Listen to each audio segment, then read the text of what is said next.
E hoje o tema é esse daí que está na tela, hein? Honorários de sucumbência e indeferimento da petição inicial. Se você chegou agora, seja bem-vindo. Meu nome é Humberto, eu sou procurador do município. Eu estou aqui para ajudar você a compreender de forma mais fácil o direito material e processual do trabalho, trazendo vídeos semanais comentando decisões do TST, seus informativos e também outros temas, incluindo aí temas que podem ser matéria de objeto de questionamento no exame da ordem. E se eu fosse você, já adianto de antemão, vai prestar a prova da OAB no ano de 2024? Fica até o final desse vídeo, porque este tema pode sim ser objeto de questionamento na sua prova, seja na primeira fase ou na segunda fase, tá certo? Então, já vou aqui colocar a seguinte pergunta para vocês na tela, olha só. Petição inicial foi indeferida por causa de irregularidades que não foram sanadas no prazo legal, mas o réu apresentou a contestação sem ser convocado para integrar o processo. Pergunta: cabe condenação de honorários de sucumbência? Bem, antes de mais nada, eu queria explicar para vocês o seguinte. Eu vou fazer uma breve exposição de alguns tópicos que eu reputo de extrema importância para vocês entenderem a decisão do TST e também para vocês relembrarem aí esses pontos, caso vocês estejam estudando para a prova da ordem, tá bom? Então, a primeira coisa que eu quero falar para vocês é a respeito da citação. A citação, ela vem prevista no artigo 238 do CPC e ela nada mais é do que a convocação do réu, do executado ou do interessado para integrar a relação processual. Tá bom, gente? É isso, tá? Então, a citação serve para quê? Para convocar o réu para participar da relação processual. Bem, o artigo 239, ele dispõe que para a validade do processo, a citação ela é indispensável, tá bom, gente? Tem que existir a citação, porque se não houver, o processo não vai ser válido, tá bom? E aí, só tem duas ressalvas. A primeira, que é o indeferimento da petição inicial, e a segunda, que é de improcedência liminar do pedido. Tá bom? Entenderam? Bem, o parágrafo 1º dispõe sobre o comparecimento espontâneo do réu ou do executado. Esse comparecimento espontâneo, ele supre a falta ou a nulidade de citação.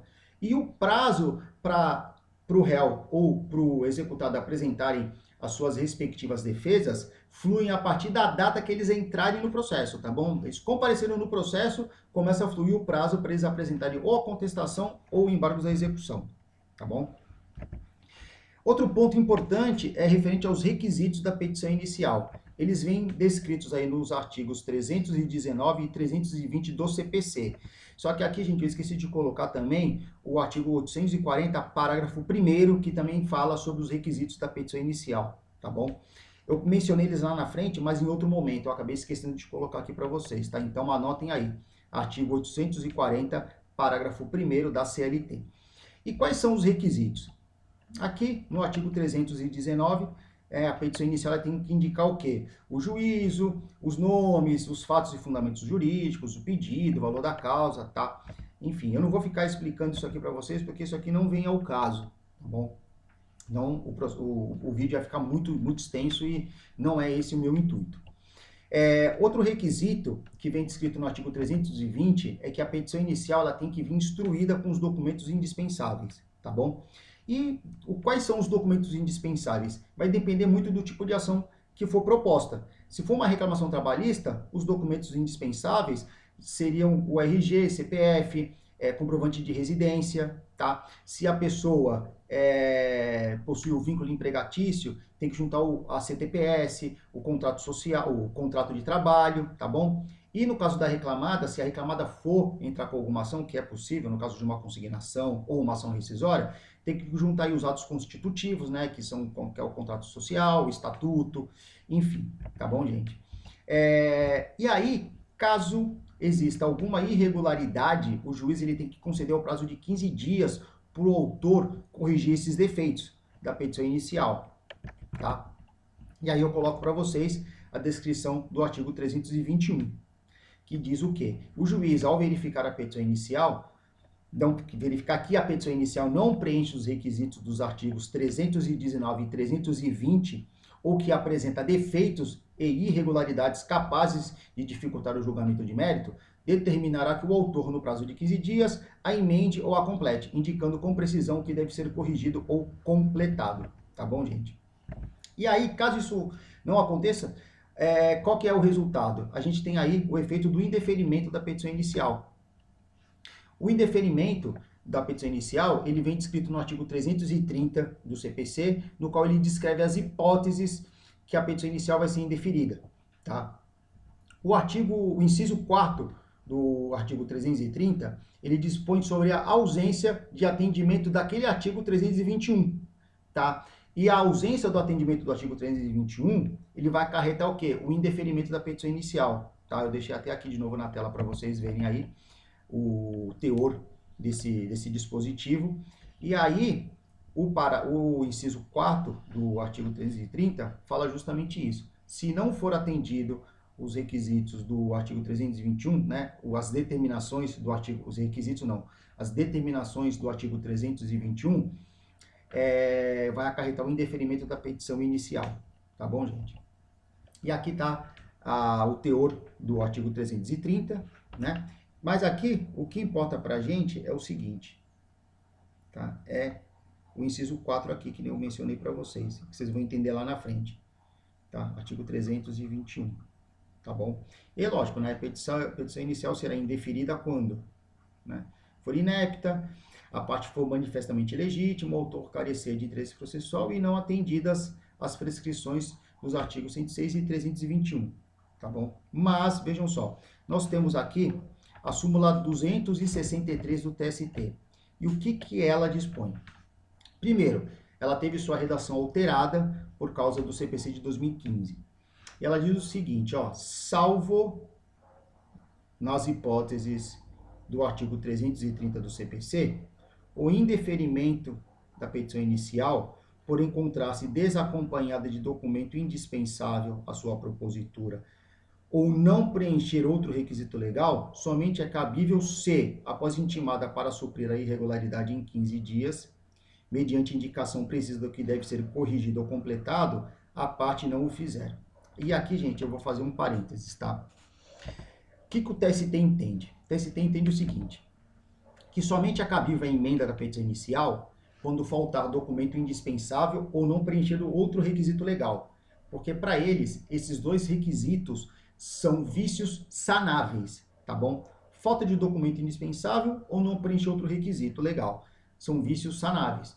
Mas, se houver a falta dos requisitos do artigo 330 do CPC ou do parágrafo 3º do artigo 840, que eu já vou ler para vocês, a petição ela deve ser indeferida liminarmente.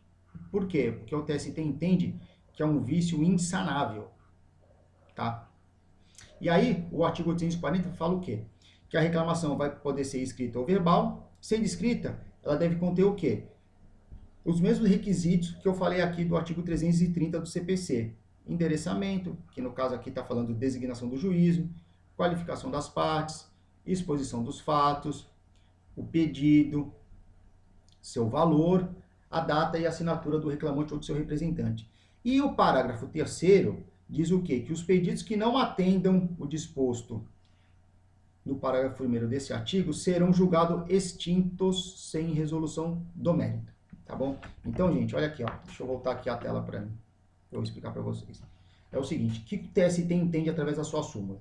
Se a petição inicial não tiver foi proposta a petição inicial, não tiver os documentos indispensáveis ou outro requisito, o juiz tem que fazer o quê? Tem que intimar o autor para ele poder fazer a emenda da petição inicial, mas o juiz tem que indicar exatamente o que tem que ser corrigido ou completado, porque para o TST é um vício sanável. Mas, se a petição chegar para o juiz constatar que ela não possui nenhum dos requisitos legais do artigo 330 do CPC ou do artigo 840, parágrafo 1º da CLT, a petição inicial ela tem que ser indeferida liminarmente. Por quê? Porque é um vício insanável, tá bom? E aí eu vou falar uma coisa que para você que é experiência prática minha, tá? Nesse tempo que eu estou advogando na área trabalhista. Até hoje eu não vi indeferimento da petição inicial por falta desses requisitos, tá bom? Aqui no município que eu sou procurador, eu sou responsável pelas contestações. Já aconteceu de vir petição inicial sem pedido certo, determinado, uma série de irregularidades, o juiz ele não indeferiu. Ele pediu na audiência para o juiz emendar a petição inicial. o autor emendar a petição inicial. O juiz determinou a emenda, mas o indeferimento não, tá bom? Só fica essa questão prática aí para vocês entenderem um pouco melhor, tá? Mas é o seguinte, existe uma posição contrária, tá? E ela vem aí no enunciado 105 da segunda jornada de Direito Material e Processual do Trabalho. O que o enunciado diz? Que a exordial que não atende integralmente os requisitos legais, e aqui no enunciado não diz, não especifica quais são os requisitos legais, então pode ser o quê? Pode ser os requisitos legais do artigo 319, do 320, do 840, parágrafo 1º, tá bom? Aqui não fala quais são os requisitos legais, só fala que a exordial que não atende integralmente os requisitos legais deve ensejar oportunidade para emenda, e não imediata sentença sem exame do mérito, sob pena de obstar o direito do autor à integral análise do mérito, tá bom?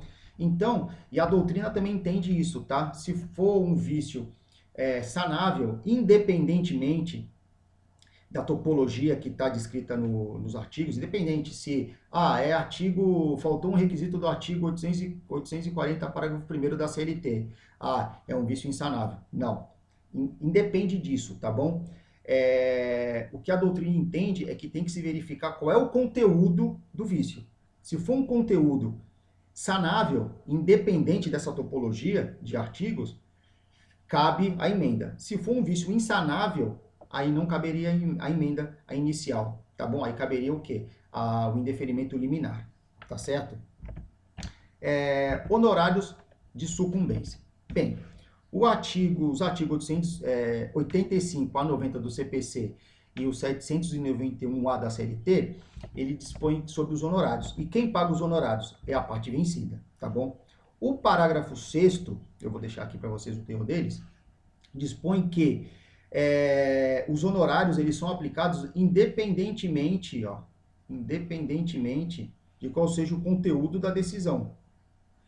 Inclusive nos casos de improcedência ou de sentença sem resolução no mérito. E por que eu deixei em negrito aqui, gente? Porque vocês lembram lá do problema que eu passei para vocês, da questão que a petição inicial ela foi indeferida, tá bom? Ela foi indeferida, ou seja, houve uma sentença sem resolução do mérito. E aqui é o seguinte, o artigo 90, ele dispõe que, proferida a sentença com fundamento em desistência, em renúncia ou em reconhecimento do pedido, as despesas e os honorários serão pagos pela parte que desistiu, renunciou ou reconheceu. E aqui nós temos o que a gente chama de princípio da causalidade, que os honorários eles vão ser pagos, devem ser pagos por quem deu causa indevida à demanda, tá bom? Então, dei causa à demanda de forma indevida, vou pagar os honorários, ponto final. Ou o réu deu causa indevida à minha propositura da ação, o réu que tem que pagar os honorários, porque ele que deu causa à propositura da demanda. Tá certo, gente? E aqui, só fazendo um parênteses, na seara trabalhista, o caso de desistência, se for antes da apresentação da contestação, não vai caber honorários. Se a desistência ocorreu após a apresentação da contestação, aí vai caber sim os honorários, tá bom? A condenação em honorários. Por quê? Porque na trabalhista, o que acontece? Quando você entra com ação, o juiz, ele tem até a audiência inicial ou audiência una para analisar os requisitos da petição inicial. E o autor pode desistir até esse prazo. Enquanto não for recebida a contestação, que só ocorre com a admissão da petição inicial, o autor pode ter a desistência da ação. E aí, no caso, ele não seria condenado ao pagamento de honorários, tá bom, gente? E com relação ao reconhecimento do pedido, eu tenho só que deixar um alerta aqui, que o parágrafo 4º do artigo 90 do CPC dispõe que no caso de reconhecimento do pedido, os honorários vão ser reduzidos em 50%, tá bom? E aí, a gente vai para pergunta. Tá, e no caso de indeferimento da petição inicial? Já que é uma sentença sem resolução do mérito, tem condenação ou não de honorários? Qual foi a decisão da SDI 2 do TST? E aí, gente, eu trago aqui para vocês a decisão, que é do informativo 284. E aqui, ó, Já vou direto para a explicação. Ó. A apresentação da contestação antes da decisão de admissibilidade da ação não é suficiente para estabelecer a triangularização da relação processual quando a petição inicial é indeferida por ausência de saneamento e irregularidades. Por isso que eu grifei para vocês o artigo 321, tá? Desse modo, em face do princípio da causalidade, incabível a condenação ao pagamento de honorários de sucumbência pela parte autora, uma vez que não ostentou a condição de vencida, tá bom? Essa decisão é agora de 12/3/2024, tá bom? Então, essa decisão foi da SDI 2 do TST. E aí, gente, é o seguinte, o que acontece? No caso, esse caso prático, foi uma ação rescisória que foi proposta pelo reclamante, tá bom? Ele propôs a ação rescisória e quando chegou a petição para o juiz verificou que estava faltando alguns documentos que eram indispensáveis para a propositura da ação, tá bom? Por isso que eu deixei claro que o nosso interesse era do inciso 4 do artigo 330, tá bom? Que fala sobre o artigo 321 do CPC. Faltaram aí documentos indispensáveis. O juiz, então, fez o quê? Intimou o reclamante para que ele regularizasse a petição inicial no prazo de 15 dias. E aí, o que aconteceu nesse meio tempo? A reclamada, eu ia falar a parte contrária, mas na verdade foi o reclamante que propôs a ação rescisória em face da reclamada. A reclamada, que no caso é a ré, tomou conhecimento dessa ação, tá? Provavelmente através de pesquisas, não sei qual foi aí a forma que eles conseguiram ter acesso a essa petição inicial. Ele foi lá e apresentou a defesa, tá? Mas ele não tinha sido citado, tá? Não houve o chamamento dele ao processo, não houve a citação, e mesmo assim foi lá e apresentou a contestação. Só que a petição inicial não tinha sido nem analisada, e o juiz foi lá e indeferiu a petição inicial. Por quê? Por falta da regularização desses documentos, tá? Indeferiu de forma liminar. E aí o réu falou assim, não, opa, peraí, não, mas eu apresentei a contestação, então tem que ter condenação em honorários. Só que vejam, qual que é o detalhe desse processo? O réu, ele não foi citado, ele não foi chamado, não foi convocado para o processo. E ainda que ele tenha de forma espontânea se apresentado dentro do processo, e ainda que ele tenha apresentado a contestação, ele não se deu por citado, uma vez que a petição inicial ainda não havia sido analisada, não teve a admissibilidade da petição inicial. Tanto que um dos motivos, na verdade, o motivo pelo qual a petição inicial foi indeferida foi porque o autor não regularizou a petição inicial. Então não existe aí a triangularização, conforme o TST colocou na sua ementa. Então, neste caso, quando o autor não regulariza a petição inicial, ela é indeferida.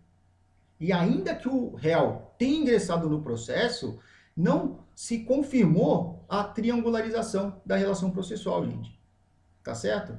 Então, guardem isso, tá? Só vai haver condenação em honorários se ocorrer aquelas hipóteses do artigo 90 que eu mencionei para vocês, tá bom? E se houver a efetiva citação do réu. Porque se não tiver, ainda que o réu entre no processo, não vai ter condenação em honorários para a parte vencida, que no caso seria o autor, que na verdade não há parte vencida, porque a petição foi indeferida, tá? A petição inicial ela foi indeferida e não teve a relação processual devidamente constituída, tá certo? Eu vou ficando por aqui, se vocês tiverem alguma dúvida, coloque aí nos comentários, um forte abraço e até o próximo vídeo.